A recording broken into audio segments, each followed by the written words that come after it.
እንዴት ከረማችሁ? ያለፉት 10 ቀናት ቆይታችሁ እጅግ ስኬታማ እንደሆነ ተስፋ አደርጋለሁ። እንደዚህ ያሉ ቆይታዎች እንደ እያንዳንዱ ግለሰብ ምዘና ውጤታቸው የሚለያይ ቢሆንም በጥቅል ሲወሰድ የተሳካ ነበር ብሎ ማሰብ የሚያስችሉ ፊድባኮች አሉ። ይህንን መንግስት የሚመሩ አመራሮች የተቀራረበ እሳቤ ለመያዝ የሚያስችል ቆይታ ነበር ብሎ በጥቅሉ መውሰድ ይቻላል። የዛሬው የማጠቃለያ ገለጻችን የሚያጠነጥነው የመደመር መንግስት እንዴት ያለ እሳቤ እንዳለው፣ እንዴት ስራ እንደሚከውን፣ ምን ሊያሳካ፣ ምን እንደሚሸከም በግርድፉ ለማሳየት እሞክራለሁ። የመደመር መንግስት ሲባል መያዝ ያለባቸው ፖይንቶች አንደኛው መፍጠር ነው፣ ክሪኤቲቪቲ ነው። ሁለተኛው መፍጠን ነው። ሶስተኛው ማብዛት ነው።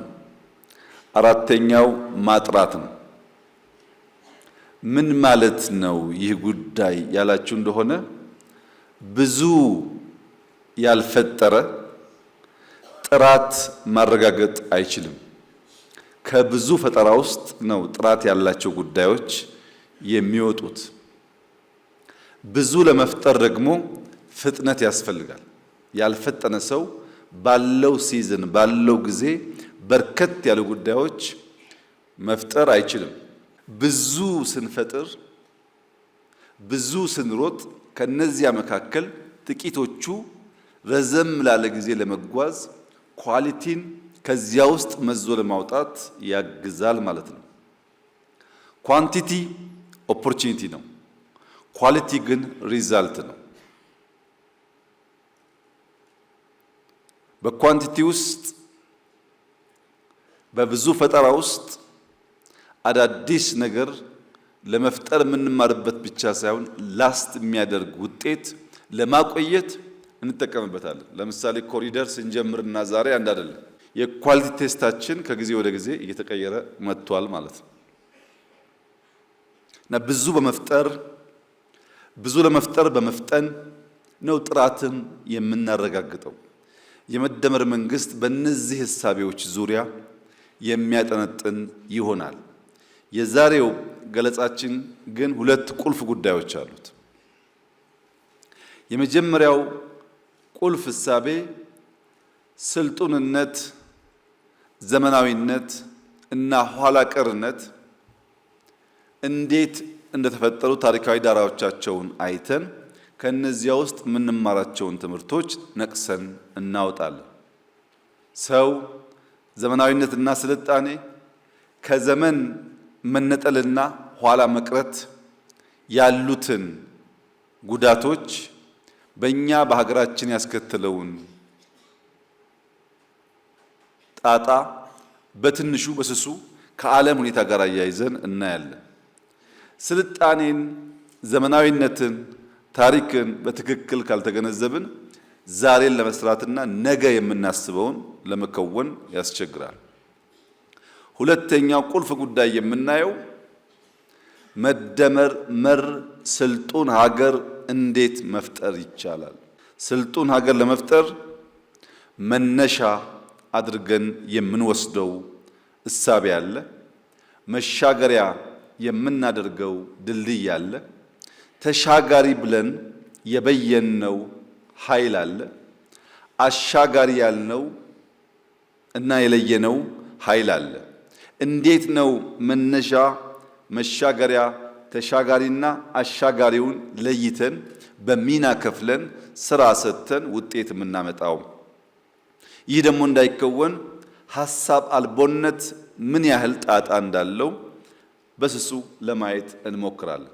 ስለዚህ በሁለት ከፍለን ውሏችንን ካሰብን በቂ ይሆናል። አንደኛው ስልጡንነት፣ ዘመናዊነትና ኋላ ቀርነት፣ ሁለተኛው መደመር መር ስልጡን ሀገር እንዴት እዚህ ያለን ሰዎች ልንፈጥር፣ ልንመራ፣ ልናወርስ እንደምንችል የምንመክርበት ይሆናል። የመጀመሪያው ቁልፍ ጉዳይ ሰው፣ ዘመናዊነትና ስልጣኔ ነው። እዚህ በስዕሉ እንደምታዩት ወደ ኋላ አጮልቀን ነው የምናየው። ወደ ኋላ አጮልቀን በምናይበት ሰዓት የሰው ልጅ ለመሰልጠን ያደረጋቸውን ተጋድሎች፣ ስልጣኔ ብሎ የበየነውን የኑሮ ዘዬ ማቆየት የቻለበትን ጊዜ ዲክላይን ሲያደርግ ለምን ደግሞ እንደፈረሰ የምናይበት ይሆናል። የስልጣኔ ጉዞ ማጥናትና መረዳት ለምን ያስፈልጋል? አንድ የመለወጥ የማደግ የመሻሻል ትልም ያለው ሀገር የስልጣኔ ጉዞን ወደ ኋላ መለስ ብሎ ማየት የሚያስፈልገው ዋናው ምክንያት ሳሙኤል ሃንቲንግተን እንደሚለው የሰው ልጅ ታሪክ የስልጣኔ ታሪክ ነው። ታሪክ የሚባለው ጉዳይ ራሱ የሱልጣኖችና ስልጣኔያቸውን በበላይነት መናገር ማስጨበጥ የቻሉ ግለሰቦች ስብስቦች እውነት ነው እንጂ የብዙ ተሸናፊዎች የብዙ አሸንፈው መናገር ያልቻሉ ኃይሎች የተረሱ በርከት ያሉ ጉዳዮች ይኖራሉ። የሰው ልጅ ታሪክ የስልጣኔ ታሪክ ከሆነ መፈተሽ የሚያስፈልግበት ዋናው ምክንያት ማህበረሰብ፣ ግለሰብ፣ ሀገር፣ አህጉር ብላይንድ ስፓት አላቸው።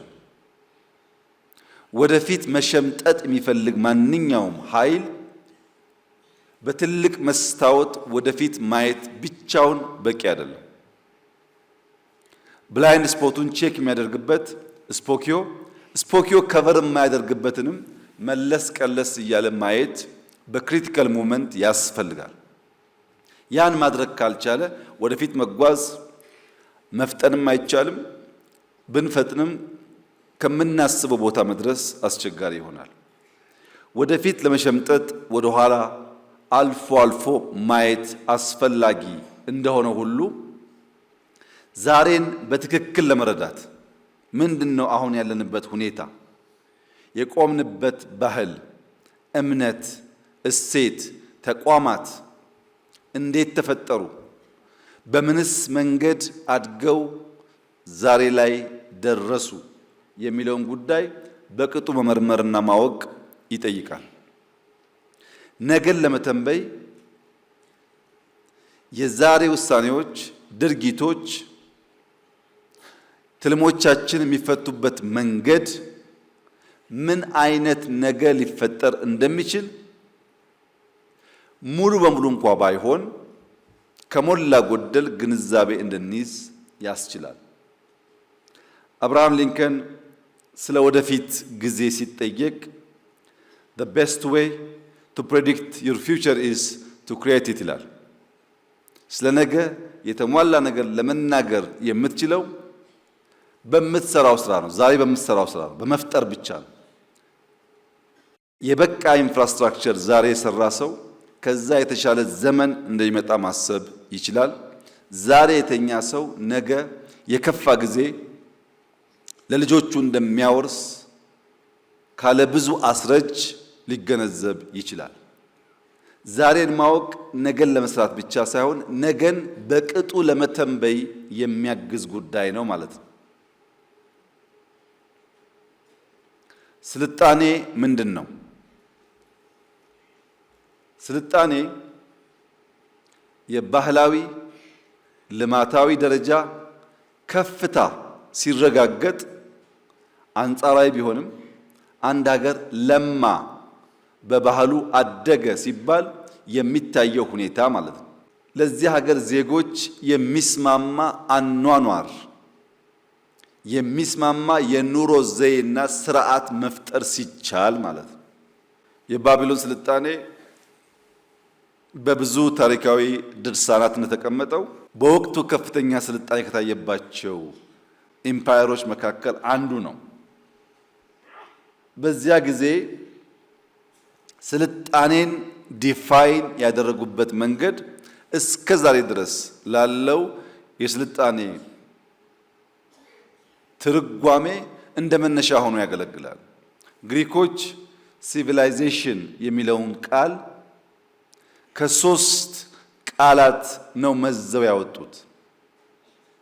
እነዚያን ሶስት ቃላት ስንገነዘብ ስልጣኔን አውቶማቲካሊ ከምን ጋር እንደሚያያዝ ለመገንዘብ ያግዛል።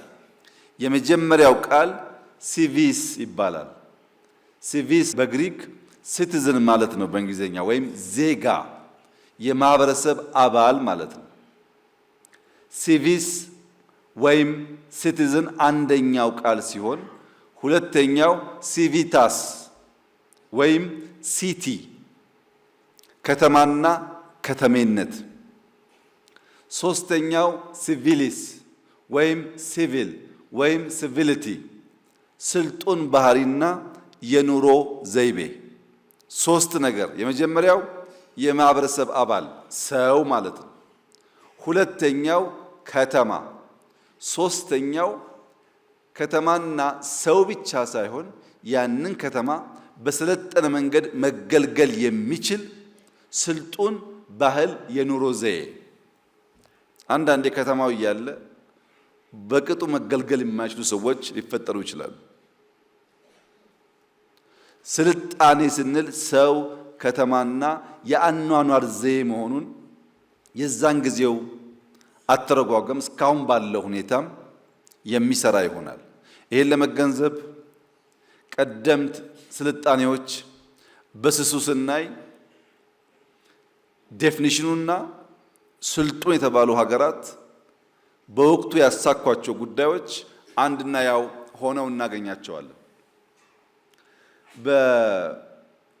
በስልጣኔ ተርታ ውስጥ የመጀመሪያውን ወይም ቀደምት የሚባለው ሱሜሪያን ሲቪላይዜሽን ይባላል።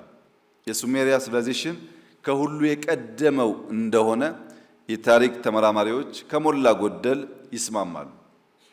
ይህ ስልጣኔ የተገኘበት ቦታ ሜሶፖታሚያ ይባላል። በወቅቱ በአሁኑ አጠራር ኢራቅ ያለችበት አካባቢ ማለት ነው። የዚህ ስልጣኔ ጊዜ 4000 ዓመተ ዓለም ገደማ ሲሆን የአሁኑ ሲጨመርበት 6000 ዓመት ገደማ ይሆናል።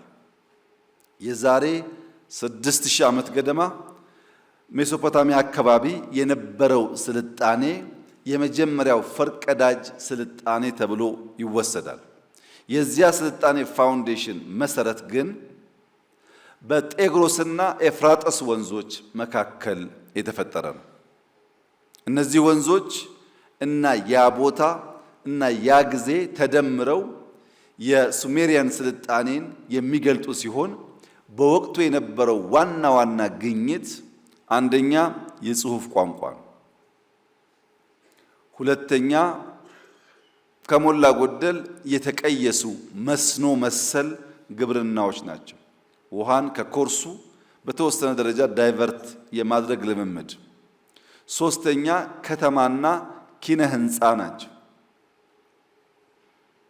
የነዚህ ቅሪቶች አሁንም ይታያሉ። እንደምታዩት ያንን ስልጣኔ የሚያሳየው ቅሪት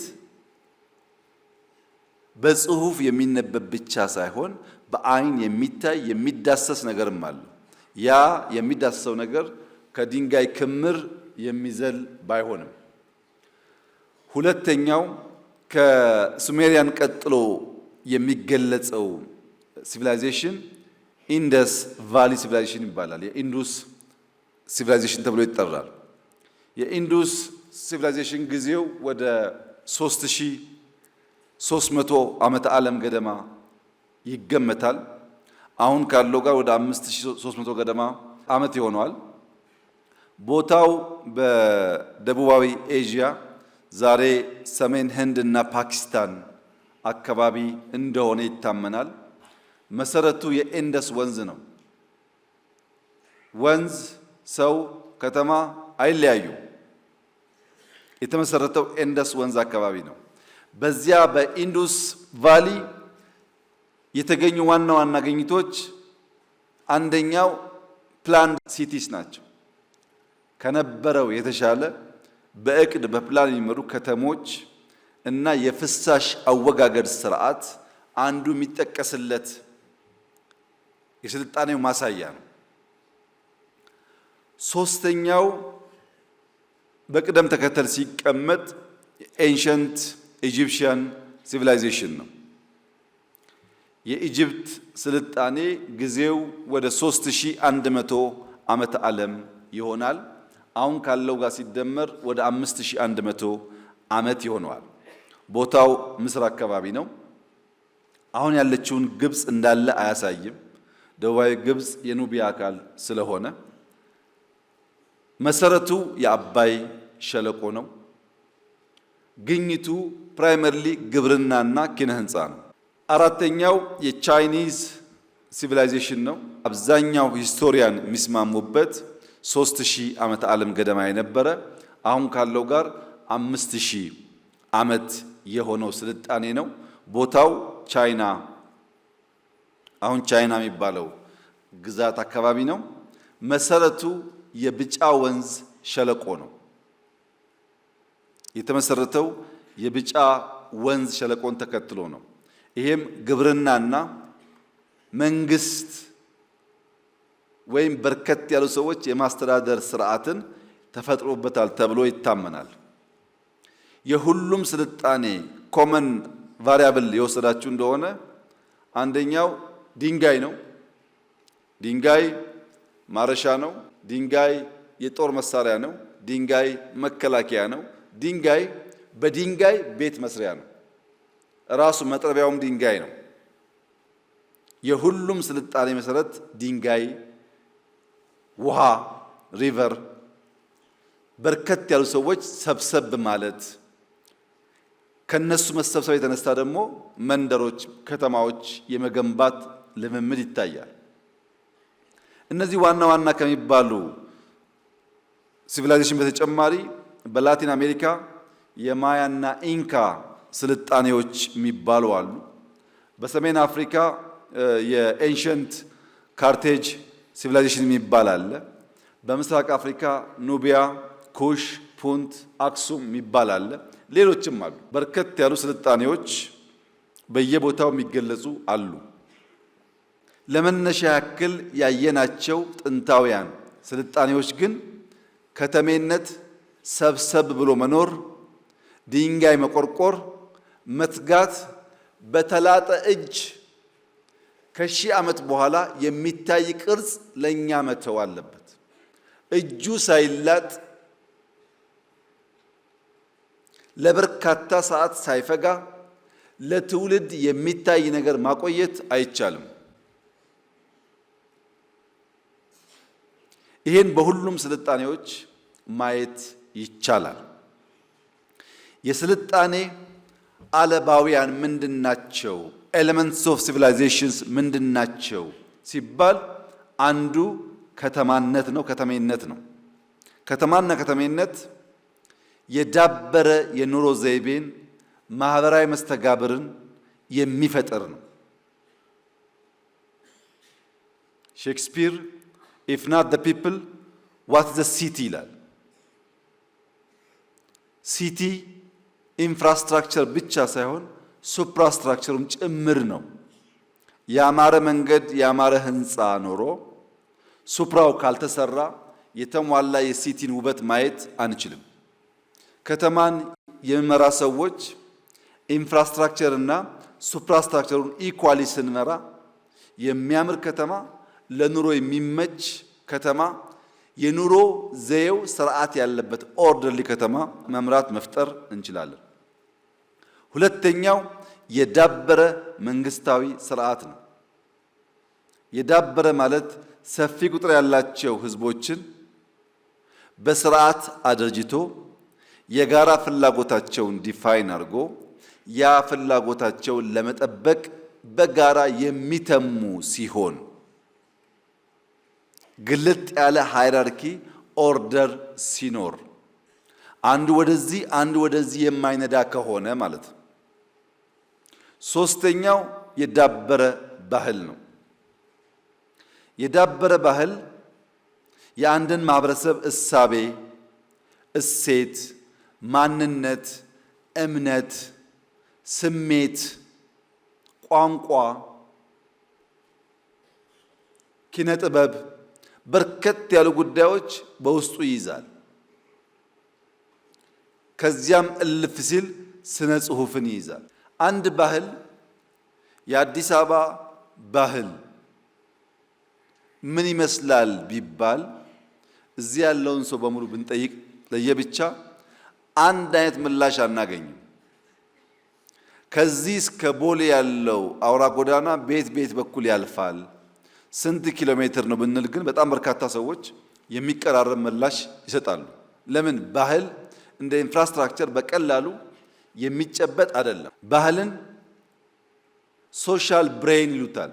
ሶሻል ብሬን የተባለበት ዋናው ምክንያት የሰው ልጅ ኢን አቨሬጅ አጠቃላይ ካለው ቁመና ውስጥ የእያንዳንዱ ሰው ብሬን 2% የሚያክል ክብደት አለው። በአቨሬጅ የሁሉም ሰው ክብደት ተወስዶ የብሬኑ ፓርት ሲለካ ኢን አቨሬጅ 2% ይሆናል። ያ 2% የሆነው ብሬን 25% ኢንቴኮቻችንን ኦክሲጅኖቻችን ይበላል። ሳይዙ 2% ነው፣ ግን አጠቃላይ ከምንበላው ከምንመገበው ነገር 25%ቱን ወሳጅ ብሬን ነው። 75%ቱ የሚሄደው ለ98% ኦፍ አወር ባዲ ነው። ምን ማለት ነው? ያ የማናየው ወደ 30 ቢሊዮን የሚጠጋ ሴሎች በውስጡ ያጨቀው ብሬን ክብደቱ 2% ሆኖ 25% ኦክሲጅን ይበላል ሲባል ምን አድርገን ነው ያላችሁ እንደሆነ ብትሰሩም ብታወሩም ይበላል። በኢንቨስትመንት አይን ብታዩ አንድ ሰው 100 ብር ኢንቨስት አድርጎ 25 ብሩ የሚውልበትን በቅጡ ማየት ካልቻለ ከ110 ከ115 ማትረፍ አይችልም።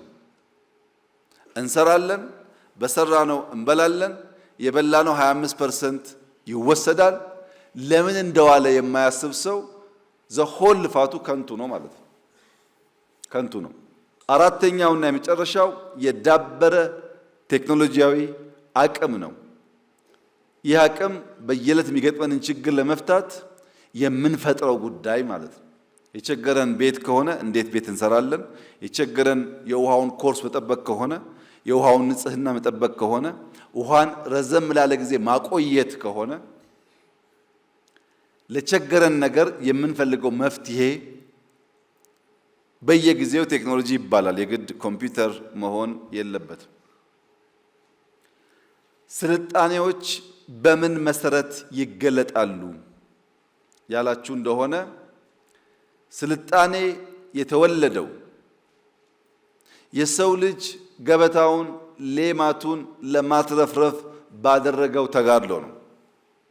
የመጀመሪያው የስልጣኔ ውልደት ምክንያት ገበታ ላይ በቂ ምግብ ማቆየት፣ በመብላት ራስን ማቆየት አስፈላጊ ስለነበረ ነው። የመጀመሪያው እንግዲህ ሰርፕለስ ፉድ ለማግኘት የሰው ልጅ ልምምድ የነበረው አደን መውጣት ነው። ከማን ጋር? ከሚስቱ ጋር፣ ከህፃን ልጁ ጋር፣ ምናልባት አንድ ፍየል አንድ በግ ካለው ጎትቶ እና ቤተሰብ እየመሰረተ ሚስቱን ልጁን ይዞ አደን ሲወጣ ልጅ እያለቀሰ እናት ቆማ ልጅ እያጠባች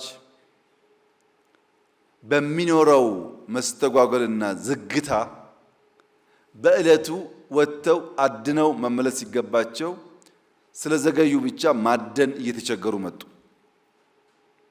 ወጥተው በቀላሉ አድኖ መምጣት የነበረው ፍጥነት ጋር አብሮ ስለማይሄድ በኋላ ምን ተፈጠረ? ዲቪዥን ኦፍ ሌበር። የለም ከምንጓተት አንቺ እዚህ ቆይ ልጆች ይዘሽ እኔ ወጥቼ አድኜ ልምጣ፣ ካገኘው ይዤ እመጣለሁ፣ ካጣውም ከትናንትናው የተራረፈውን ሞቅ ሞቅ አድርገሽ ታበይኛለሽ በሚል ስራ ክፍፍል ተፈጠረ። እሷ ሰፈር ስትቆይ እሱ ወጥቶ አድኖ ሲመጣ ውጤታማ እየሆነ መጣ። ፈጥኖ አድኖ ይመጣል፣ እሷም ቤት ትሰራለች። ከዚያ ግድ የለም ብቻዬን ከመሄድ ያንተና የኔ ሚስት እዚህ ይቆዩ፣ እኔ እናንተ አድነን እንምጣ። 5፣ 10፣ 20 እያደገ ሄደ ማለት ነው። በጋራ የሚያድኑ ሰዎች፣ በጋራ ሰፈር የሚቆዩ ሰዎች። ነገር ግን ይሄ ዲቪዥን ኦፍ ሌበር በርከት ያሉ ሰዎችን ሰፈር የሚያቆይ በርከት ያሉ ሰዎች ወደ አደን የሚወስድ ሲሆን እየቆየ ሲሄድ ልጄን መታሽብኝ፣ ወንበሬን ገፋሽብኝ፣ ዕቃዬን ሰበርሽብኝ፣ ጭቅጭቆች ሰፈር ይፈጠራሉ። ባሎች ሲመለሱ ሰፈር ጦርነት ነው ያለው። ለዚያ ሲባል ሶሻል ስትራክቸር እና የመንግስትነት ባህሪ መፍጠር ተጀመረ። በልከኛ መካከል አንተ ቆይና የፖሊስ ስራ ጠብቅ እየተባለ ልክ መንግስት የመምሰል ፖሊስ የመሰየም አድሚኒስተር ማድረግ እና መንግስትን መፍጠር ቀጥሎ መጣ ማለት ነው። ከዚያ በኋላስ ሰው ሲሰባሰብ ልማት ብቻ አይደለም፣ መጣወቅ ብቻ አይደለም፣ ጥፋትም አለ፣ ግጭትም አለ፣ ሽሚያም አለ፣ እኔ በልጥም አለ። ያን ለመፍታት የህግ ስርዓት፣ ያን ለመፍታት በጣም ብዙ በርካታ ፋይሎች ሲፈጠሩ መጽሐፍ፣ በጽሁፍ ማቆየት፣ ማስታወሻ ቴክኖሎጂ ተፈጠረ ማለት ነው። ሰው በሌማት ራሱን ለማትረፍረፍ ገበታውን ለመሙላት ካደረገው ጥረት ከተማና መንግስት እስከፈጠረበት ጊዜ ሂደት ውስጥ በየጊዜው ምን አለ? ፈጠራ አለ። በየቀኑ ፈጠራ አለ። በዛ ሂደት ነው ስልጣኔ መጣ የሚባለው። እነዚህ የስልጣኔ ሞዴሎች የተለያዩ የታሪክ አጥኚዎች፣ ፈላስፋዎች፣ ተመራማሪዎች በተለያየ መንገድ አስቀምጠውታል። አንድ ስልጣኔ የት ጀምሮ የት ጋር እንደሚያበቃ ታሪካዊ ሞዴል የሚባል አለ፣ ዑደታዊ ሞዴል የሚባል አለ፣ ኢነርጂ ቤዝድ ሞዴል የሚባል አለ፣ ሌሎች ሞዴሎችም አሉ። አንድ በአንድ ለማየት ሂስቶሪካል ሞዴል የሚባለው የስልጣኔ መለኪያ መስፈርት አርኖልድ ቶምቤ ሞዴል ይባላል። አርኖልድ ቶምቤ የሚባለው ሰው ስተዲ ኦፍ ሂስትሪ የሚባል ጥናታዊ ጽሑፍ በመጽሐፍ መልክ የዛሬ 90 ዓመት ገደማን የጻፈው። በዚያ ጽሑፉ ስልጣኔን በአራት መንገድ ዲፋይን አደረገ። ልክ ኔቸር ቤዝድ ይሉታል። የሰው ልጅ ተወልዶ አድጎ አርጅቶ እንደሚሞተው ሁሉ ስልጣኔ ይፈጠራል። ጅማሩ አካባቢ ላይ እየዳበረ አድማስ እያሰፋ ሲሄድ ያድጋል። እያረጀ መሰንጠቅ ሲጀምር ደግሞ የእድገቱ ጫፍ ላይ ደርሶ ማሽቆልቆል ይጀምራል። ሲፈረካከስ፣ ሲንኮታኮት፣ ሲሞት ደግሞ ልክ በብዙ ስልጣኔዎች እንደምናውቀው ቅሪት ቢኖረውም ያ ስልጣኔ የነበረውን ኃይል ይዞ አይቆይም ማለት ነው። በዚህ መንገድ አርኖልድ ቶምቤ ካስቀመጠ በኋላ ምናልባት ወደ 25-26 ዓመት ቆይቶ ዑደታዊ ሞዴል ወይም ሳይክሊክ ሞዴል የሚባል ተፈጠረ። ይሄ ካርሎ ኪንግ የሚባል ሰው ቀደም ሲል የነበረውን የኔቸር ቤዝድ ሞዴል ካጠና በኋላ the evolution of civilization ብሎ ጥናታዊ ሰነድ አዘጋጀ። በዚህ ሰነድ ላይ ያስቀመጠው ምንድነው? እያንዳንዱ ስልጣኔ በድንገት አይወለድም። ከትናንትና ማንነቱ ይጸነሳል። ኮንሲቭ የሚደረገው ከትናንትና ከነበረ። ለምሳሌ ደርግ ጽንሰቱ የሞናርኪ ዘመን ነው። ከሞናርኪ ጥፋት ልማት የተማረውን ተምሮ ማንነቱን ፈጠረ። የሚቀጥለውን በዚያ መንገድ እንደማለት ነው። አንድ ስርዓት ዝም ብሎ አይወለድም። ካለ ስርዓት ድካም፣ ስንፍና፣ ካለ ስርዓት የማድረግ አቅም ውስንነት ራሱን አድርጅቶና አሻሽሎ ብቅ ሲል ኮንሲቭ ያደረገው የተጸነሰው በቀደመው ውስጥ ነው። በኋላ ግን ይዳብራል፣ ይስፋፋል። መስፋት ሲመጣ ደግሞ ናቹራል ስለሆነ ግጭት ያቆጠቁጣል። ግጭትና ጠብ እየሰፋ ደግሞ ሲሄድ መፈረካከስ፣ መበስበስ ይመጣል። ውስጣዊ ድክመቶች ለነዚህ ሁሉ መውጣትና መውረድ መንስኤ ይሆናሉ። በሰባት ከፈላቸው። የቅድሙ በአራት ከፈላቸው ከውልደት እስከ ሞት። ይሄኛው ደግሞ ጽንሰትን ጨምሮ ግጭትን ጨምሮ ትንሽ የሳይዝ እና ክሬቲቪቲን ቤዝ አድርጎ ሰራው። ሶስተኛው ሞዴል በትንሽ ቴክኖሎጂካል እና አምቢሽየስ የመምሰል ነገር አለው። ካርዳሺቭ ስኬል ይባላል። ራሻዊ ሰው ነው። ካርዳሺቭ የሚባለው ሰውዬ ስልጣኔ መለካት ያለበት በኢነርጂ አጠቃቀም ነው ይላል። አንድ ሀገር በሚጠቀመው ኢነርጂ ልክ ስልጣኔውን መናገር ይቻላል ብሎ ዜሮ ታይፕ ሲቪላይዜሽን የሚባለው በሆም ፕላኔት ላይ በምድር ላይ ያለን ኢነርጂ አሟጦ የማይጠቀም ማንኛውም ሀገር በዜሮ ስልጣኔ ደረጃ ላይ ነው ያለው ይላል። ምን ማለት ነው? የሆም ፕላኔት ኢነርጂ ሶርስ ሲባል ቮልካኖን ይጨምራል፣ ሃሪኬን ይጨምራል፣ ኤርዝኪክ ይጨምራል።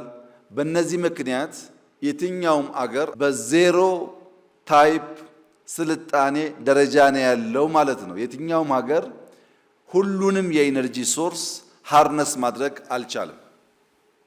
እሱ ታይፕ ዋን የሚለው ሆም ፕላኔት እና ሶላር ኢነርጂን በተሟላ ደረጃ መጠቀም የሚቻልበት ደረጃ ሲደረስ ታይፕ ዋን ይባላል ይላል። ታይፕ ቱ የሚለው ደግሞ ሶላር ሲስተም ብቻ ሳይሆን ሙሉ ስታሮችን ሁሉም ኢነርጂ ስላለው እነዛን ኢነርጂዎች መጠቀም የሚችል ሀገር ሲፈጠር ይላል። ይሄን በዳይሰን ስፊር መጠቀም ይቻላል ነው የሚያስቀምጠው። ግን የሶላር ሲስተሙ እና ስታሮች በሙሉ ኢነርጂያቸውን ሲሰጡ ታይፕ ቱ ሲቪላይዜሽን ደረስን ተብሎ ይወሰዳል ይላል።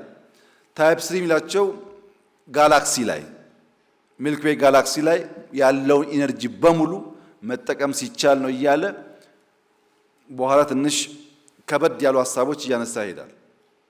ምንድነው የዚህ የካርዳሺቭ ስኬል ለብዙዎች እንደ ማነቃቂያ የሚወሰደው? ኢነርጂን በብዛት መፍጠር ኢንዱስትሪ፣ አርባናይዜሽን፣ አግሪካልቸር፣ ቴክኖሎጂ ላልነው ጉዳይ እንደ ግብአት ያገለግላል። ኢነርጂ መፍጠር ያልቻሉ ሀገራት ሰለጠን ቢሉም በስልጣኔ ደረጃ መወሰድ የለበትም ይላል። ሰዎች እንዲፈጥሩ የሚያግዝ ነው። አሁን በሃይድሮ ብቻ ተወስዶ ሲታይ አፍሪካ ውስጥ በሰብሳራ አፍሪካ አክቹዋሊ በጠቅላላ አፍሪካ 15 ትላልቅ ግድቦች ስማቸው ይጠራል።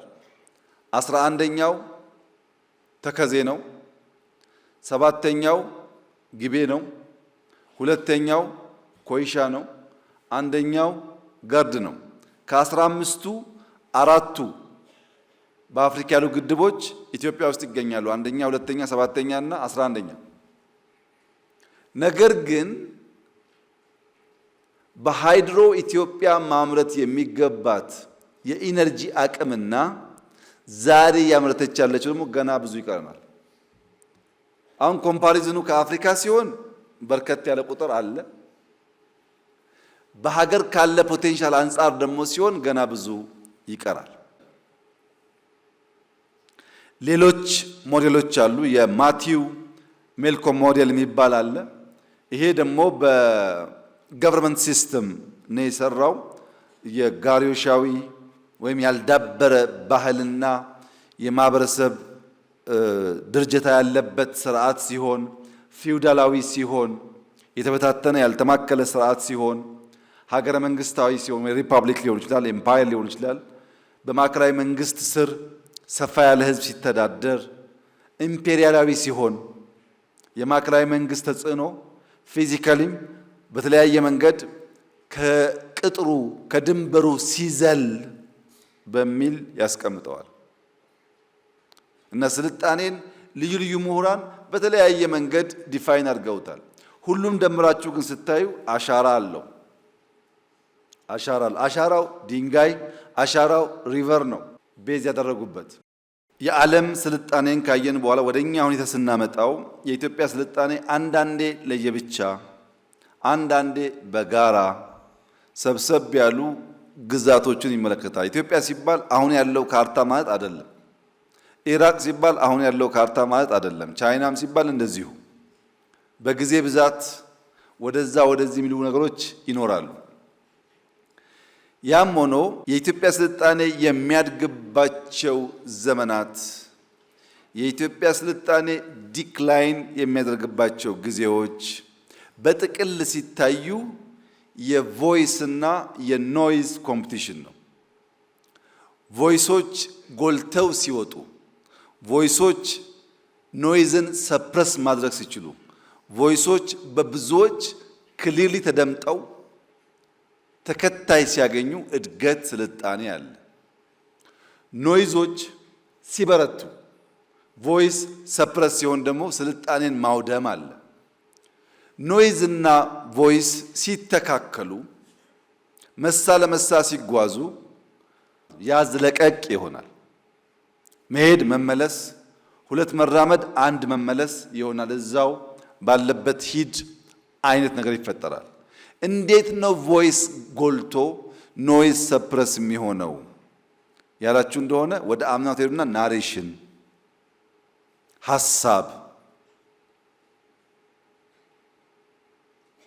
ሐሳብ ናሬሽን ጎልተው ተገዝተው ሊደርሺፕ እና ፎሎወርሺፕ ሲስማሙ ስልጣኔና እድገት ይመጣል። ያ ሲደበዝዝ ደግሞ ጥፋት ይመጣል። ኢትዮጵያ ውስጥ ያሉ ስልጣኔዎች ቅድመ አክሱም እና ከአክሱም በኋላ ብለን በሁለት ብንከፍል አክሱም ብዙ የተነገረለት ስለሆነ ቅድመ አክሱም የዛሬ 2500 ዓመት ዓለም ገደማ አሁን 3000 4000 ገደማ ሆኗል ማለት ነው። የፑንት ስልጣኔ ነበረ። የፑንት ስልጣኔ ግማሽ የሚያህል ኢትዮጵያን ይዞ ዋና ፎከሱ ቀይ ባህርን የሚቆጣጠር ነው።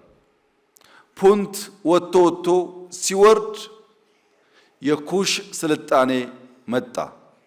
የኩሽ ስልጣኔ እንደገና ቀይ ባህርን በስፋት ይዞ እዚህ ጋር እንደምታዩት ወደ ኋላ እስከ ሱዳን ድረስ ይሰፋል።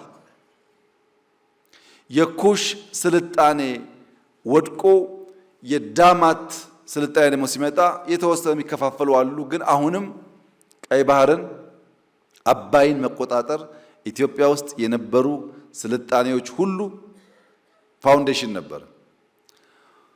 በኋላ የአክሱም ሲመጣ አክሱም ወደ ኋላ ያለውን ቀንሶ ወደ የመን በተወሰነ ደረጃ ወደ ደቡባዊ ሳውዲ ህንድ ድረስ የሚዘረጋ ሰፋ ያለ ኢንፍሉዌንስ ያለው በወቅቱ ከነበሩ 4 ሀያላን መንግስታት እንደ አንድ የሚወሰድ መንግስት ነበር።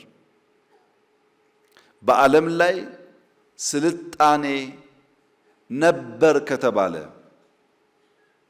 በዓለም ላይ ከድንጋይ ጋር የሚያያዝ ሙከራዎች ነበሩ ከተባለ አንዱ ያለው ኢትዮጵያ ውስጥ ነው። ለምሳሌ አክሱም ብትሄዱ፣ ይሃ ብትሄዱ፣ ላሊበላ ብትሄዱ፣ ሶፍመር ብትሄዱ ታዩታላችሁ ድንጋይና ሰው የነበረውን ትስስር። ግብጽ ያለው ፒራሚድ የብዙ ፊልሞች የስልጣኔ ምንጭ፣ ብዙዎች ሊያዩት የሚጓጉለት ሲሆን ኢትዮጵያ ያለው እንደዚህ ያለው ስልጣኔ በእኛ ስንፍና ምክንያት ብዙ ያልተነገረለት ሊሆን ይችላል። ነገር ግን ላሊበላን ስትወስዱ ያኔ አይደለም ዛሬም እንደዛ ያለ ኢንጂነሪንግ የለም። ሁሌ የምናውቀው ወደ ታች ይቆፈራል፣ ፋውንዴሽን ይሰራል፣ ቤት ወደ ላይ የሚገነባው። ላሊበላ የተገነባው ከላይ ወደ ታች ነው። የተለየ ዊዝደም ነበር ማለት ነው። እነዚህ ቀደምት ዕውቀቶች የመጡበት ዋናው መንገድ ያኔ የነበረው ስልጣኔ ድንጋይና ሰው ለረጅም ጊዜ ያላቸውን ትጋት የሚያሳይ ነው። ከዚያ በኋላ ያሉትን ብንወስድ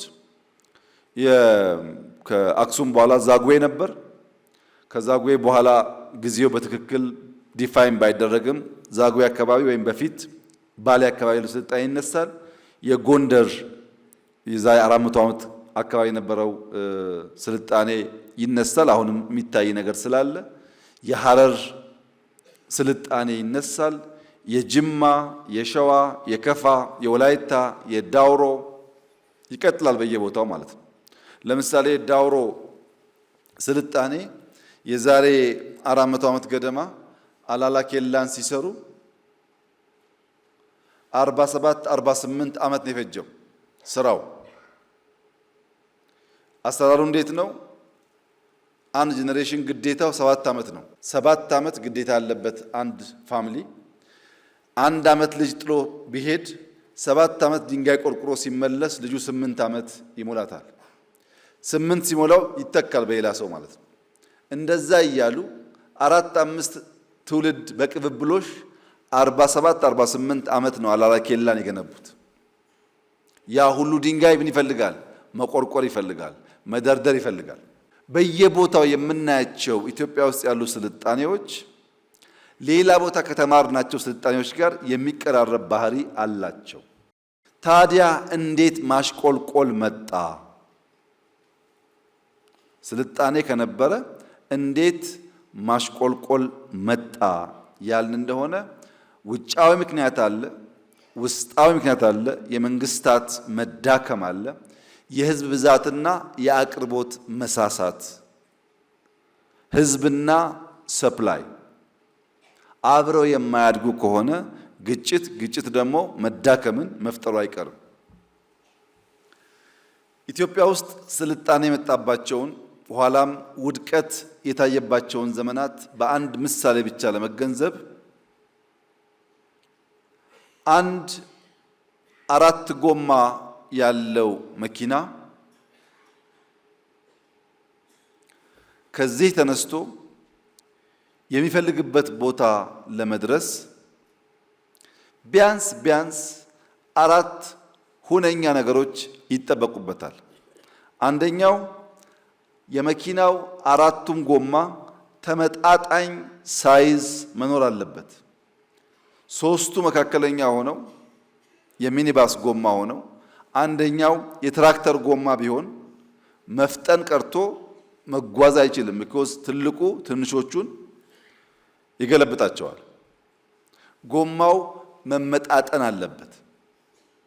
የጎማው ሳይዝ በከፍተኛ ደረጃ የሚለያይ ከሆነ የአንደኛው ማደግ ወይም ማነስ ሌሎቹ የመውደቅ ጦስ ሊሆን ይችላል። ሁለተኛው መመዘኛ አንድ ላይ መሽከርከር አለባቸው። 3ቱ ጎማ እየተሽከረከረ አንደኛው ቢነክስ ባይሽከረከር መኪናው ወደፊት ሳይሆን የሚሄደው የነከሰው ጎማ ስለሚጎትተው አደጋ ሊያስከትል ይችላል። እኩል መሆን አለባቸው። 4ቱም መሽከርከር አለባቸው። 3ኛው በአንድ አቅጣጫ መሄድ አለባቸው። 2ቱ ወደፊት 2ቱ ወደ ኋላ ከሆነም አይቻልም፣ አይደርሱም። 4ኛ እኩል ስፒድ ያስፈልጋቸዋል። እያንዳንዱ ጎማ በእኩል ፍጥነት መጓዝ የማይችል ከሆነ የአንደኛው መፍጠን የአንደኛው መዘግየት አደጋ ያስከትላል። ተመጣጣኝ ሳይዝ፣ አንድ ላይ መሽከርከር፣ በአንድ አቅጣጫ መጓዝ፣ በእኩል ፍጥነት መጓዝ ያስፈልጋል። ወደ ብልጽግና አምጡት። የኢትዮጵያን ብልጽግና ህልውና ለማረጋገጥ የምንፈልግ የኢትዮጵያን ብልጽግና መስራት መሰረት መጣል የምንፈልግ ከሆነ በእኩል መሮጥ ይኖርብናል። አንድ ሀገር ከሌሎች ኋላ ቀረ የሚባለው ፖለቲካዊ፣ ማህበራዊ መስፈሪያዎች ስላሉ በእነዚያ ከፍ ካለው ሀገር ዝቅ ብሎ ሲገኝ፣ በኢኮኖሚ በቴክኖሎጂ ከፍ ካሉ ሀገራት ተርታ ዝቅ ብሎ ሲገኝ ኋላ ቀር ይባላል። የእድገት መገታት ካለ፣ ኮንቲኒየስ ግሮዝ ከሌለ፣ የፍጥነት መጓተት ካለ፣ የፖለቲካ አዙሪት ካለ፣ የኢኮኖሚ ስብራት ካለ እነዚህ የኋላ ቀርነት መገለጫ ተደርገው ይወሰዳሉ። መንስኤዎቹስ ዲኬ ነው። አንደኛው ኢንስቲቱሽናል ዲኬ፣ ለምሳሌ ፖሊስ ብለን አደራጅተን የህዝብን ሰላም መጠበቅ ካልቻለ፣ ዲኬ ካደረገ፣ በማህበረሰብና በፖሊስ መካከል ትረስት እየጎደለ ከሄደ፣ ሌጂቲሜሲውን ካጣ፣ ወይም ፍርድ ቤት ብለን ሰው ተበድሎ ፍትህን ፍለጋ ፍርድ ቤት ሄዶ ፍትህ የማያገኝ ከሆነ፣ የፍትህ ተቋማት የማይታመኑ ከሆነ የኢንስቲቱሽናል ዲኬ ያጋጥማል። መንግስታት ስራቸውን በወጉ መስራት ሲሳናቸው ማለት ነው። ሁለተኛው ካልቸራል ዲኬ ነው።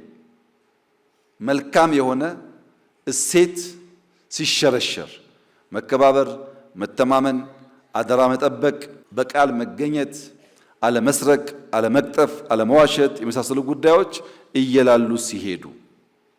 ሶስተኛው ኢኮኖሚክ ዲኬ ነው። የኢኮኖሚ ተዋንያን ሲቀጭጩ፣ እየቀጨጩ ሲሄዱ፣ የቢዝነስ አድማስ ሲጠብ፣ ምርታማነት ሲቀንስ፣ የጥቅል ኢኮኖሚ መኮስመን ሲያጋጥም፣ ዕዳ ሲበራከት፣ የምናመርተውና የምንፈልገው ሲለያይ፣ ያኔ የኋላ ቀርነት መንስኤ ተደርጎ ይወሰዳል። ኢትዮጵያ ቅድም እንዳነሳሁት በዘመን መካከል ቀደምት ነበረች፣ ተቸክላ ቆይታለች፣ በሆነ አዙሪት ውስጥ ገብታለች፣ በጣም ዘግይታለች፣ ተንሸራታለች፣ ኋላ ቀርታለች። በጊዜና በዘመን መቀደም የሚያስከትለው ጣጣ መዘጋት፣ መዘግየት፣ መንሸራተት ነው። እየዘገየን በዘመን ስንቀደም ብዙ ጉዳዮች በእኛ እየተዘጉ፣ ዘመን ሲለወጥ እኛ እዛው ቆመን እንቀራለን። በኢትዮጵያ የባለፉት 1000 ዓመታት ሂደት ውስጥ የነበረ ችግር። ነገር ግን አንድ ተስፋ አለ። የኢትዮጵያን መዘግየት፣ ማሽቆልቆል፣ መድከም፣ መደህየት ብንናገርም 3000 ዓመት ፕላስ እያነሰች እየሰፋች እየቆመች እየተነሳች እንደ ሀገር መቆየቷ ደግሞ የባሰ ስላለ እሱ ቢያንስ እንደ መልካም ነገር ይወሰዳል ማለት ነው። ከነችግሩም ቢሆን ሀገር አለን እኛ። ከነችግሩም ቢሆን ቢያንስ እንደዚህ ሁሉም ብሔር ያለበት ስለ አንድ ሀገራዊ ፍላጎት መነጋገር እንችላለን።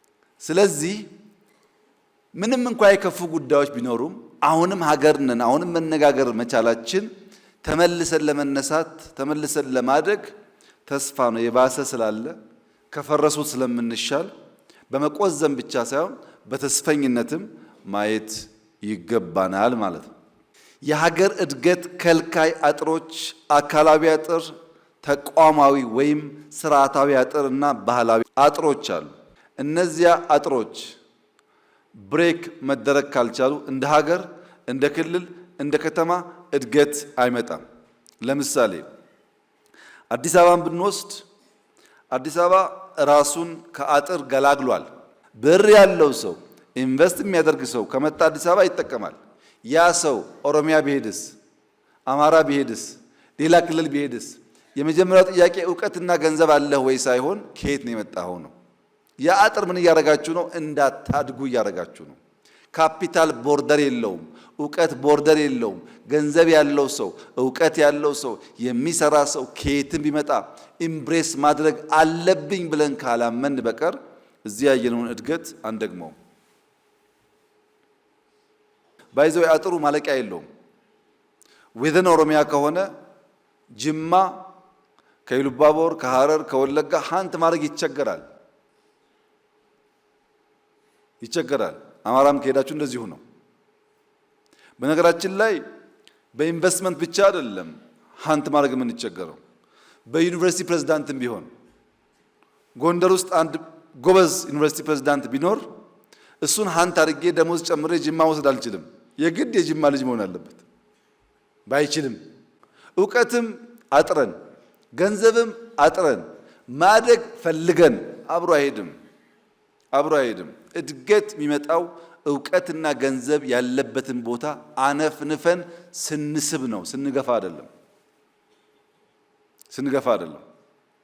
የትኞቹም ያደጉ ሀገራት ብትወስዱ የትኞቹም ዕውቀትና ገንዘብ ያለበትን በከፍተኛ ደረጃ ሀንት ያደርጋሉ። ይሄ አጥር ተቋማዊ አጥርና ባህላዊ አጥር ከኛ እምነት፣ ከኛ ቋንቋ፣ ከኛ እሳቤ ውጭ ያለው ወደ ውጭ የሚለው እሳቤ ሌላ አጥር ነው። ብዙ ለማወቅ ብዙ ለመማር ፍላጎት የለን። በነገራችን ላይ አሁን ባሉ ጥናቶች የሰው ልጅ እድሜው 70፣ 80፣ 90 ሲጠጋ አልዛይመር እንዳይዘው የመዘንጋት የመርሳት በሽታ እንዳይዘው 2-3 ቋንቋ ማወቅ ጠቃሚ ነው ይባላል። ሳይንሳዊ ግኝት ነው። 2-3 ቋንቋ የሚያውቁ ሰዎች እድሜያቸው እየገፋ ሲሄድ አንድ ቋንቋ እንደሚያውቅ ሰው አይደለም የመጠቃት አቅማቸው። የሚንቀሳቀስ ሰውም እንደዚሁ።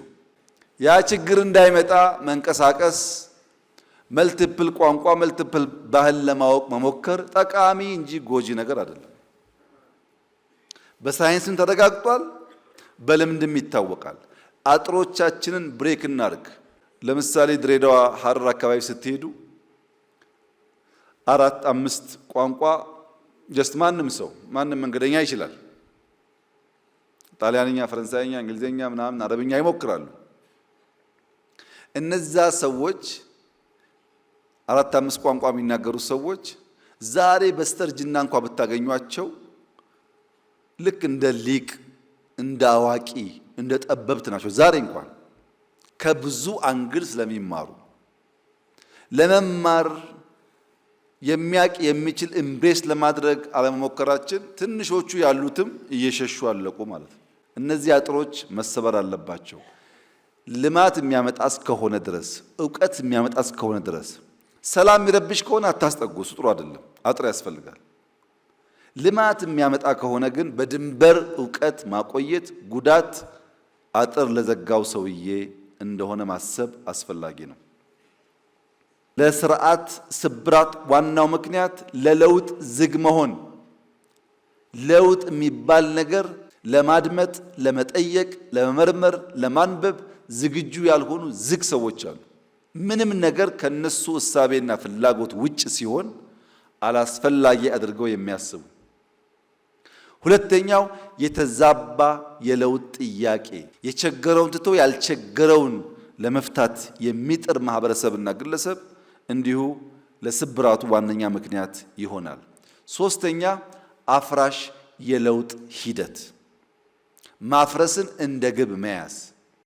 በመጀመሪያው ፓርት ምን አየን? ስልጣኔ፣ ታሪክ፣ ሰው ያላቸውን መስተጋብር በዓለም ስልጣኔ የሚበየንበት የሚመረመርበት በሃይራርኪ የሚታይበት እነማን እንዴት ሰለጠኑ የሚባልበትን ነገር ካየን በኋላ ወደኛ ሁኔታ ስናመጣው ኢትዮጵያ ውስጥም ያ የስልጣኔ ቅሪት እንደነበረ በማስረጃ ማየት ቻል። ለምን ተንኮታኮትን ያልን እንደሆነ በጋራ አንድ ሐሳብ ይዘን እኩል ስለማንጓዝ አንዱ ሲሄድ አንዱ ስለሚቆም ነው። ያን ማድረቅ፣ ማስተካከል፣ ማረም ያስፈልጋል። ለምን የኢትዮጵያን ብልጽግና ለማረጋገጥ እያንዳንዱ ሰው በተሰጠው እና ባለው ጊዜ ሳይሆን ከዚያ በላይ የሚተጋ መሆን አለበት። ያን ማድረግ ከቻልን ነው ስልጣኔ ማረጋገጥ የምንችለው። ዛሬ ያለችውን ኢትዮጵያ ካለችበት አረንቋ አውጥቶ ስልጡን ሀገር ለማድረግ ፍቱን መድኃኒቱ መደመር መር መንግስት ነው። ኢትዮጵያ ውስጥ ታሪክ አለ፣ የታሪክ ቅሪት አለ፣ ጥንታዊነት አለ። ነገር ግን የሚታይ የሚጨበጥ ስልጣኔ የለም። ለምን? ታሪክ እንደ ወንዝ ነው፣ ፈሳሽ ነው፣ ወራጅ ነው። ስልጣኔውን ይፈልጋል፣ መገደብ ይፈልጋል፣ መቀየስ ይፈልጋል፣ ማረስ ይፈልጋል፣ ኢነርጂ ማምረት ይፈልጋል። ይሄ ደግሞ ድካምና ስራ አለው። ታሪክ ይፈሳል፣ ይሰለጥን ዘንድ ስራ ይጠይቃል። ካልሰራን ስልጣኔ አይመጣም። አባይ ታሪክ ነው፣ ንጋት ግን ስልጣኔ ነው። ንጋት ታሪክ በማውራት ብቻ ሳይሆን ታሪክ በመስራት ጭምር ያገኘነው ድል ነው። ደጋግመን እንደዚህ ያለውን ስራ ብንሰራ ታሪክ ብቻ ሳይሆን ስልጣኔን መጎናጸፍ፣ ማቆየት፣ ማሸጋገር እንችላለን ማለት ነው። ታሪክ ሞልቷል። ይህና የእናንተ ስራ ስልጣኔን ማረጋገጥ ነው። በስራ የመደመር ሚና በስልጣኔ ጎዳና አንደኛው ስብራትን መጠገን፣ ለሚቀጥለው ጉዞ መሰረት መጣል፣ ስልጣኔን የማስቀጠል ስራና አቅጣጫ መቀየስ ነው። እንዴት ይቻላል? ይሄ አንደኛ ሐሳብ፣ መነሻው ሐሳብ ነው። የመደመር እሳቤ እንደ ሐሳብ ዘር ነው። ይህንን ዘር በጊዜው በሚገባው ልክ በቦታው ከዘራ ነው ይበራከታል። ብናዘገየውስ ዘር አይሞትም፣ ዘር አይጠፋም። ግን ማምረት የሚገባውን ምርት እንዳናመርት ያደርገናል። እመኑኝ፣ የመደመር ሐሳብ ኢትዮጵያ እስካለች አይሞትም። እንዲህ ይደረጋል እንጂ አይሞትም። ነገር ግን ዛይ ባንጠቀምበት ዘር ነውና መራባት ሲገባው ዝም ብሎ ይቆያል። አሁን ብንጠቀምበት እየተባዛ ከኛ አልፎ ሌሎች የሚያግዝ ሊሆን ይችላል። ለምንድን ነው የመደመር ዘር አይጠፋም አይሞትም የሚባልበት ምክንያት? የመደመር እሳቤ ካለፈው ተምረንና አርመን መማር ብቻ አይደለም፣ የሚስተካከለውን አርመን በዛሬው ተጠቅመንና ተመስርተን የነገውን የምንሰራበት እና የምንረዳበት መነጽር ነው። ትናንትናን እማራለሁ አርቃለሁ ይላል። ዛሬን እጠቀማለሁ እሰራለሁ ፋውንዴሽን ተዋለሁ ይላል። ነገን ለልጆቼ አልቄ አሻሽዬ የተሻለ የስልጣኔ ፋውንዴሽን ሰጣቸዋለሁ ይላል። ይህን የማይቀበል የትኛው መንግስት ኢትዮጵያ ውስጥ ሰርቫይቭ ማድረግ አይችልም። ከዚህ ቀደም ይቻል ነበረ፣ አሁን ግን አይቻልም።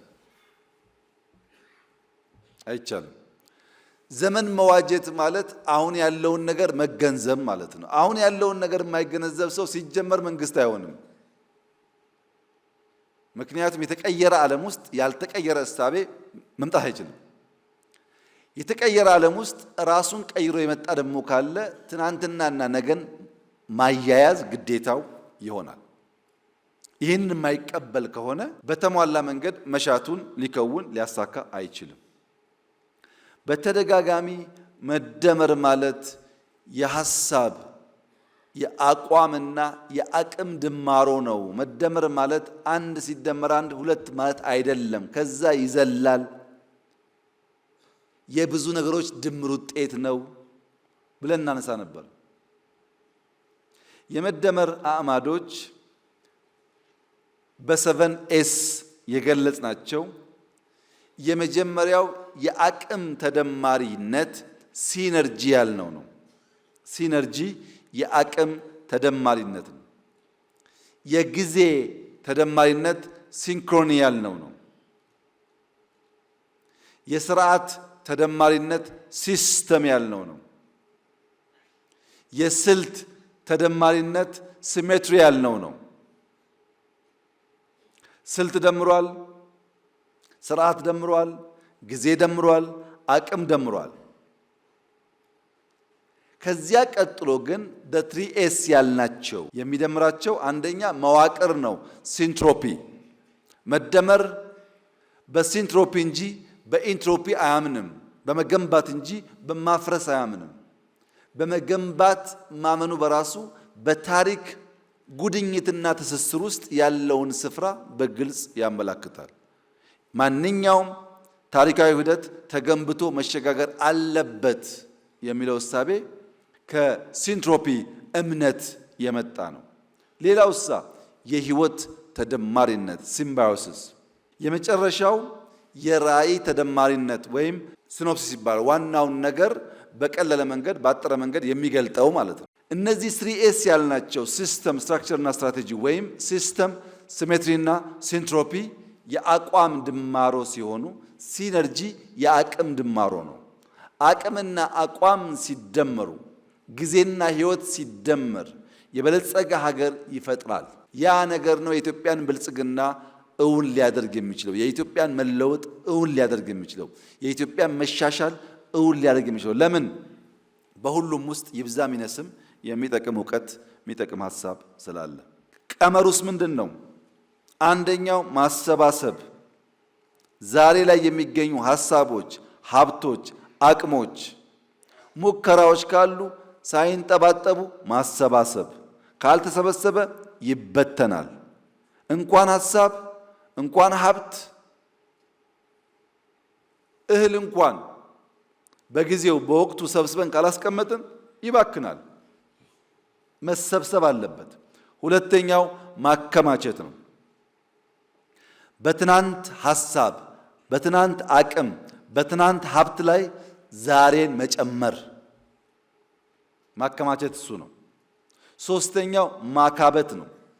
ለለውጥ ለብልጽግና የሚያበቃ ወረት ማጠራቀም፣ ዕዳን መቀነስ፣ የተሻለ ሀሳብ፣ የተሻለ አሰራር፣ የተሻለ ጅማሮ ማቆየት ነው።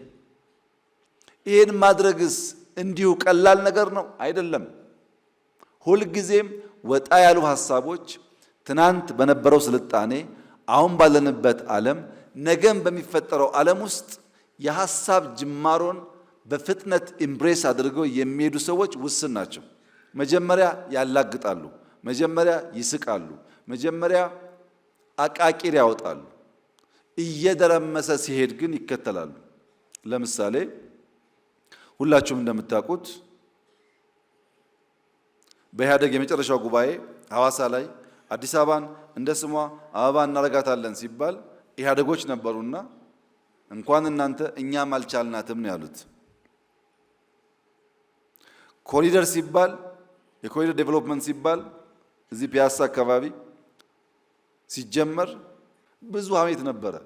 የዛሬን ፒያሳ ያየ ሰው ግን በእርግጠኝነት ያንን ቋንቋ አይደግመውም። ምክንያቱም ክሪኤቲቭ ዲስትራክሽንስ ለመፍጠር ማፍረስ፣ አዲስ ለማውጣት አሮጌም መቀነስ የግድ የሚባልባቸው ሁኔታዎች እንዳሉ ስለሚያምን እኛ ጨክነን የያዝነውን መልካም ሐሳብና ስራ ስንቀጥል የማናቃቸው በርካታ ሰዎች ተከታይ ብቻ ሳይሆን የተከታይ መሪ ይሆናሉ። ቢኮዝ መደመር ሊደርሺፕ እና ፎሎወርሺፕ ያላቸውን ትስስር በተለየ መንገድ ነው የሚያየው። ማንኛውም አይዲያ በሊደርሺፕ ቢፈጠር መልካም ፎሎወርሺፕ ከሌለ አይከናወንም። በጋራ ሰልጥነን፣ በጋራ አይተን፣ በጋራ ሰምተን አንዱ ጋር የሚሰራው አንዱ ጋር የማይሰራበት ምክንያት የፎሎወርሺፕ ችግር ነው። ስንሰማ ከልብ እንስማ፣ ስንሰማ አሟልተን እንስማ፣ ስንሰማ ለመጀመር፣ ለመሞከር፣ ለመስራት እንስማ።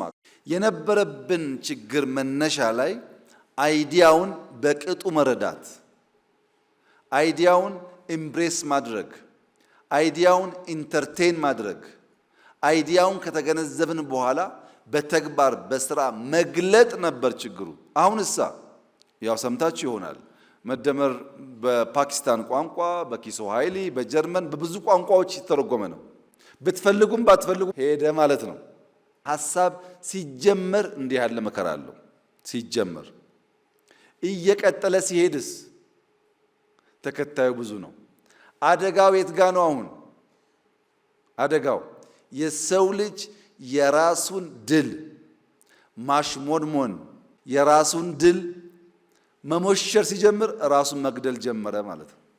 ዘር ተዘርቶ ካልበቀለ በቀር በቅሎ በብዙሃን ካልታየ በቀር አሸናፊ መሆን አይችልም። ለምሳሌ ሐረሪን አይታችሁ ከሆነ ሐረር ከተማ ሐረሪ ላይ የሰሩት ስራ እውነት ለመናገር በጣም በጣም በጣም ኢምፕሬሲቭ ነው፣ ከአዲስ አበባም በላይ። ለምን?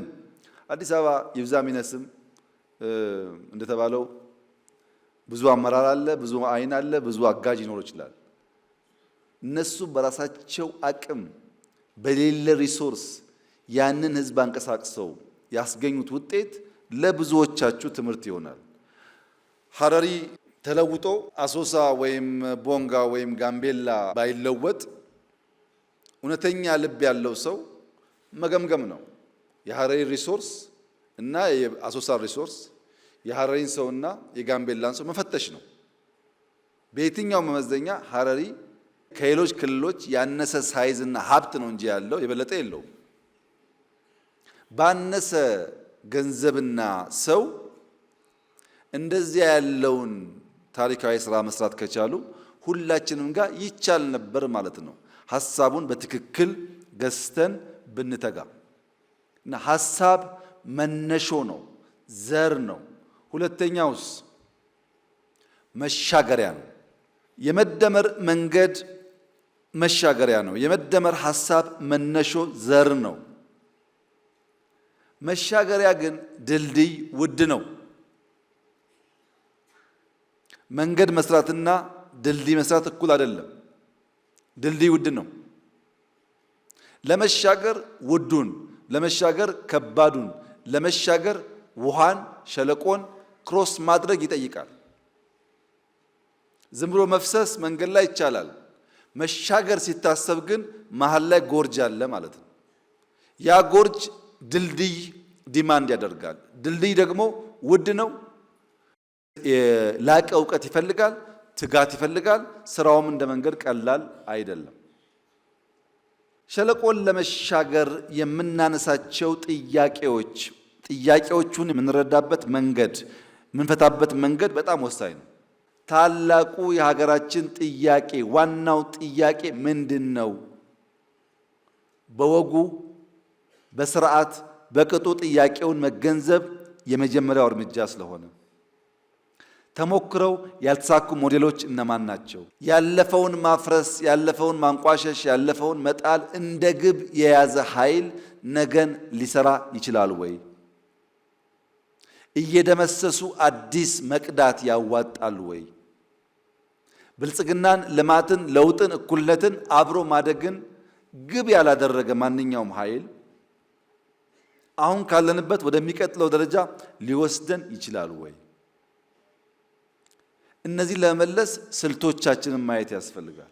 ስልቶቻችን አንደኛው የፈጠራ መንገድ ነው። ሁለተኛው የፍጥነት መንገድ ነው። ሶስተኛው የዝላይ መንገድ ነው። ከኋላ ቀርነት ለመውጣት፣ አዙሪትን ለመሻገር፣ የወረት ውስንነትን ቀንሰን ወረት ለማበራከት፣ የጊዜ ውስንነትን ለመሻገር፣ ትናንትን ከነገ ለማስተሳሰር የዛሬን ድልድይ መስራት በእጅጉ አስፈላጊ ነው። ዛሬ ያልተገነባ ድልድይ ወደ ነገ ስለማያሻግር የሚፈጠረው አዙሪት አንዳንዶች ትናንት ሲሉ ዛሬና ነገ ይረሳል። የነገ ሲባል ደግሞ የዛሬ ይዘገያል። ውስጣዊ ሲባል ዓለም አቀፋዊ ጉዳይ ያልፈናል። ትናንትም ብቻ ካል ተከታይ ነን፣ ነገም ብቻ ካል መሻገር አንችልም፣ ውስጥም ብቻ ካል ተከታይ ምን ሆነው። ለዚህ ሁሌ ተከታይ፣ ሁሌ በችግር ውስጥ የምንሽከረከር እንዳንሆን ዓለም የምንገነዘብ፣ ውስጣችን የምንገነዘብ፣ ዛሬም በቅጡ የምንሰራ፣ ብላይንድ ስፖቶቻችን ደግሞ ዞር እያልን የምናይ መሆን መቻል አለብን። ያን ስናደርግ መፍጠንና ሲያስፈልግም ሊፕፍሮግ ማድረግ ይቻላል ማለት ነው። ፈጠራ ማለት ውስንነትን መሻገር ነው። ከአዙሪት መውጣት ነው። የተለየ አካሄድ መከተል ነው። የዝመናን ፋውንዴሽን መጣል ነው። ሐረሪ ቅድም ያልኳችሁ ወይም ጋምቤላ ምላችሁ የግድ አዲስ አበባ መምሰል የለበትም። ችግሩን ካየ በኋላ አካባቢውን ቃኝቶ በራሱ መንገድ ባለው ሀብት ካለበት ሁኔታ ትንሽ ሻል ያለ መፍጠር ይችላል። ሁሉ ዩኒፎርምና አንድ መሆን የለበትም። ምክንያቱም የፈጠራ ምንነትና ባህሪያት እንዲሁም መንገዱን መገንዘብ ያስፈልጋል። የፈጠራ ምንነት እይታና አመለካከት ነው። ከዚያስ አሰራርና ሂደት ነው። መጨረሻ ላይስ ውጤትና ልዩነት ነው። ፈጠራ ምንድነው ያለ እንደሆነ አተያይ፣ አመለካከት፣ አሰራር፣ ፕሮሰሱ፣ ሪዛልቱ እና የፈጠረው ዲፍረንስ ነው። ባህሪያቱ አንሊሚትድ ነው። ፈጠራ እንደ ወርቅ አይደለም፣ እንደ ጋዝ አይደለም። ሶማሌ ክልል ጋዝ አለ፣ ጋምቤላ ወርቅ አለ፣ አሶሳ ወርቅ አለ እንደሚባለው አይደለም። አንሊሚትድ ነው፣ ዩኒቨርሳል ነው። ማንም ሰው ያለበትን ሁኔታ ማስተዋል ከቻለ ከዚያ የሚያወጣውን ነገር መፍጠር ይችላል። መጨረሻ ግን አፕሊፍቲንግ ነው። ከፈጠረ ካሳካ በኋላ በከፍተኛ ደረጃ የሚያነቃቃ ለሌላ ፈጠራ የሚያዘጋጅ ነው። መንገዱ ፈጠራን እንደ ግብአት ከምርት ግብአቶች መካከል እንደ አንዱ ለምሳሌ የሰው ኃይል፣ መሬት፣ ካፒታል እንደሚባለው ሁሉ የመፍጠር አቅም ፈጠራን እንደ ግብ፣ ፈጠራን እንደ ምርት ማየት ያስፈልጋል። ፈጠራ ያልታከለበት ሌሎች ካፒታሎች ብቻቸውን የምንፈልገውን ነገር ሊያመጡ አይችሉም። መለስ ብለን እንመልከት። የሰው ልጅ በምርታማነት የታጀበ ጉዞውን ስናይ ሙሉ በሙሉ ፈጠራ ነበር። ፈጠራው ያዘገመ ወይም ፈጣን ሊሆን ይችላል። ለምሳሌ ሶስቱ የግብርና አብዮቶች፣ የመጀመሪያው የግብርና አብዮት፣ ሁለተኛው የግብርና አብዮት፣ ሶስተኛው የአረንጓዴ አብዮትን ብንመለከት አንድ ባህሪ ያላቸው ፕሮዳክሽን ሌበር ኢንቴንሲቭ ነበረ። ከፍተኛ የሰው ኃይል ይጠይቅ ነበር ብዙ ምርት ማምረት። ሁለተኛ ኢኖቬሽን ከአንድ ጫፍ ሌላ ጫፍ ለመሄድ በጣም ስሎ ነበር። እዚህ ያለ እውቀት ባለበት ለመቶ ዓመታት ይቆይ ነበር። በዚያ ምክንያት የመጀመሪያው የግብርና አብዮት የጀመረው ወደ 10,000 ዓመተ ዓለም ገደማ ነው ይባላል። እስከ 2000 ዓመተ ዓለም ገደማ ለ8000 ዓመታት የሰው ልጅ ከአደን ለቀማ ወደ ግብርና የተደረገ ሽግግር ውስጥ ለ1000 ዓመታት ኖሯል።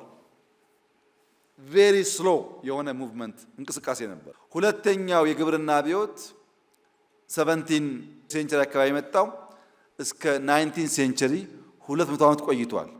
ምን አመጣ ይሄ? ሰብል ማፈራረቅ፣ ሁሌ በቆሎ ብቻ ሳይሆን በቆሎ፣ ስንዴ፣ ሩዝ ማድረግ፣ አነስተኛ ሜካናይዜሽን የተጀመረበት ነው። ያኛው ለ1000 ዓመታት ሲቆይ ይሄ ደግሞ 2 ሴንቸሪ ቆየ።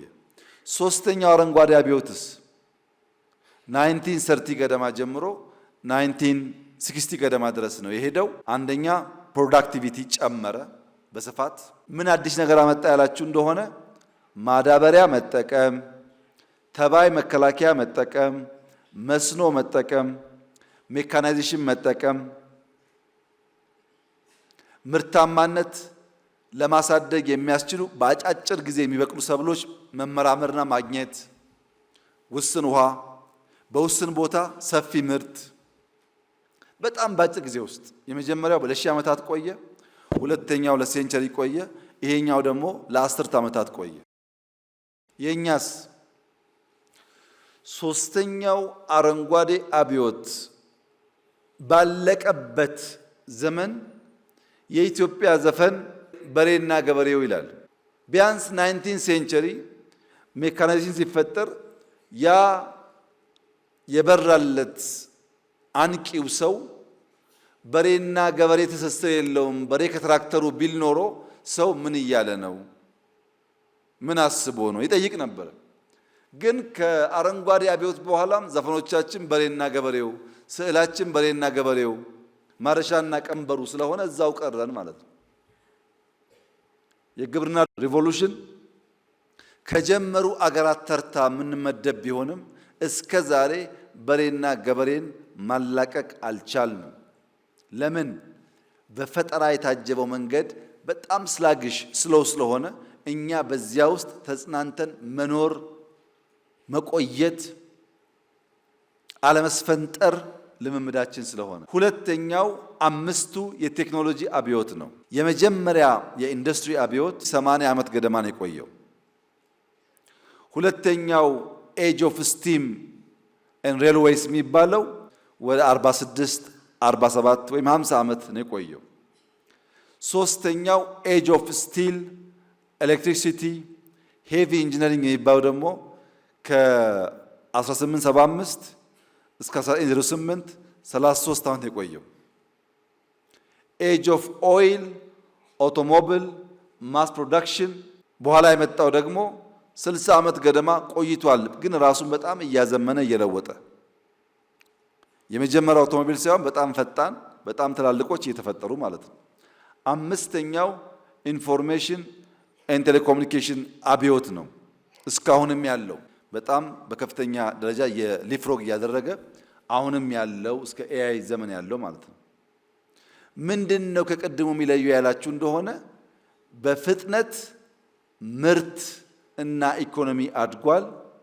ኢንፍራስትራክቸር ሰፍቷል። የሥራ አይነት ተቀይሯል። የአኗኗር ዘዬ ተቀይሯል። ከተሞች ተስፋፍተዋል።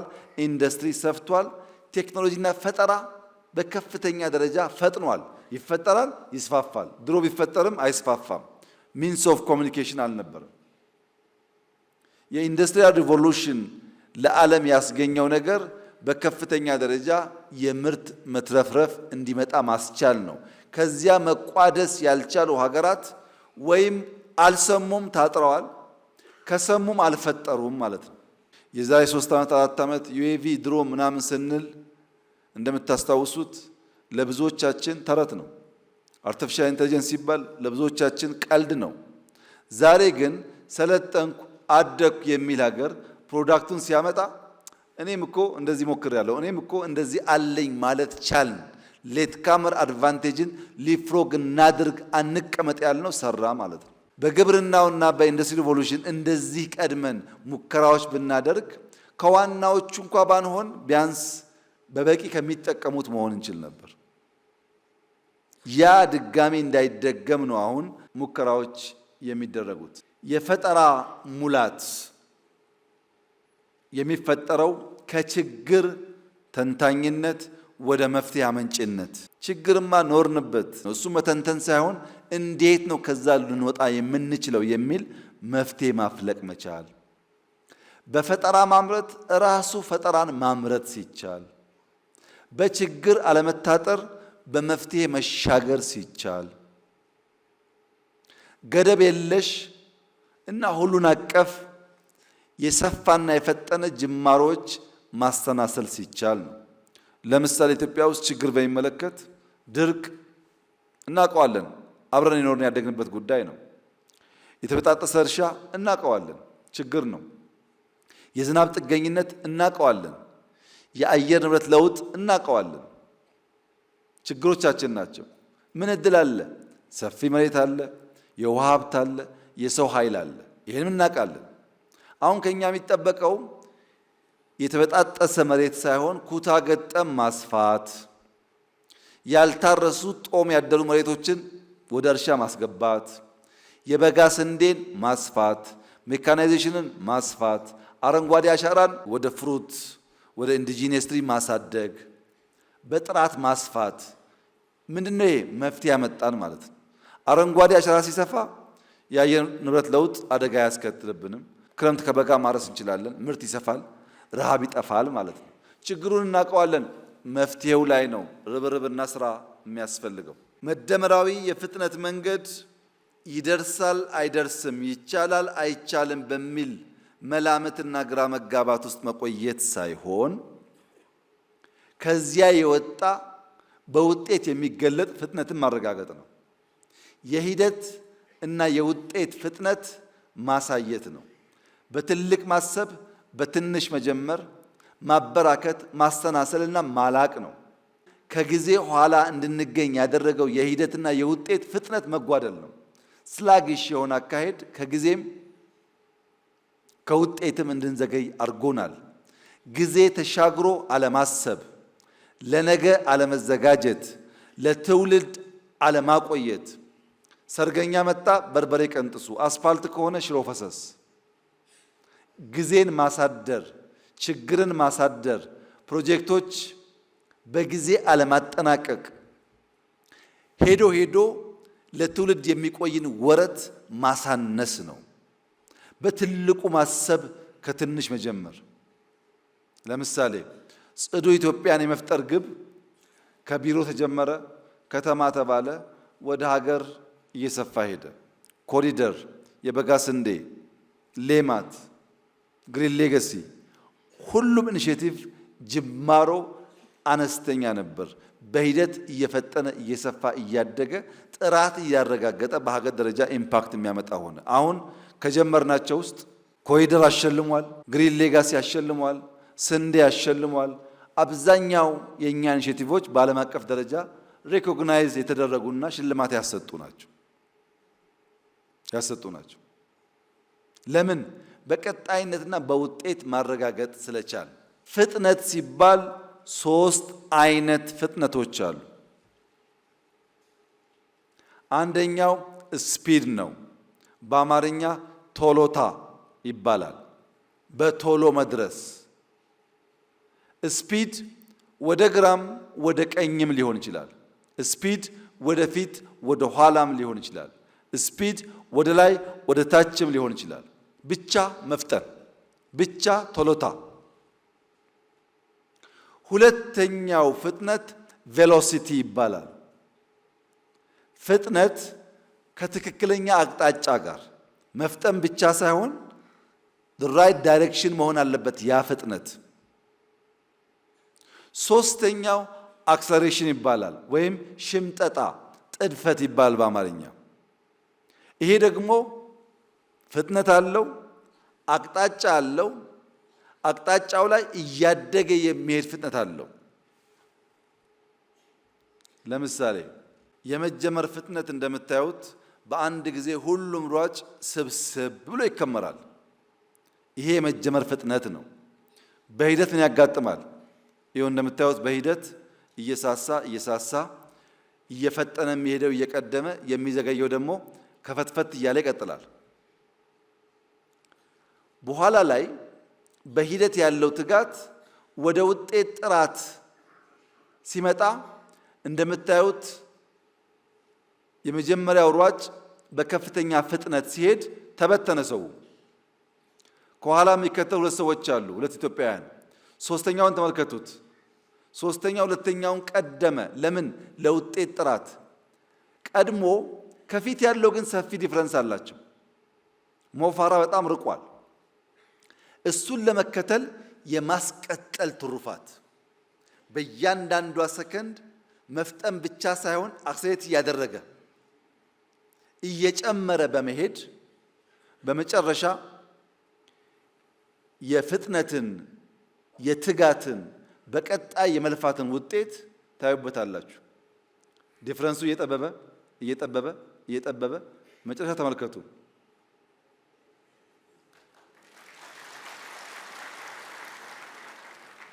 ምን ማለት ነው? ሲጀመር ሁሉም ይሰበሰባል።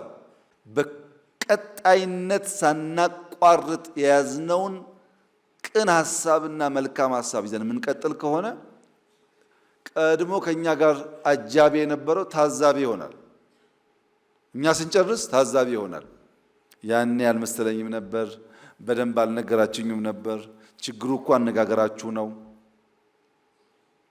በደንብ ይገለጽልን ኖሮ እኮ እኛ የምንከተላችሁ ነበር ወደሚል ይሸጋገራል።